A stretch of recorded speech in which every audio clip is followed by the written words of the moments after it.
Setelah ditunjuk sebagai salah satu sentra olahraga pada program Desain Besar Olahraga Nasional, KONI Sumsel tahun 2022 ini segera melakukan pemetaan cabur yang akan dijadikan unggulan. 17 kabupaten kota di Sumsel rencananya akan memiliki satu cabur unggulan.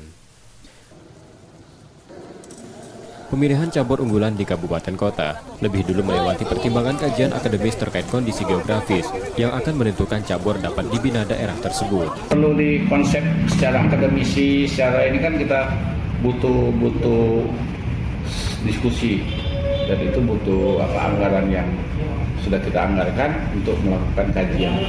Kita tidak serta-merta langsung, oh ini kabupaten ini harus ada kajian, baik itu soal geografisnya, soal adat istiadat, bisa jadi kan di situ. Pembinaan cabur unggulan membutuhkan biaya besar, sehingga pembinaan harus dilakukan serius agar menghasilkan atlet potensial. Nur Muhammad, Kompas TV, Palembang, Sumatera Selatan.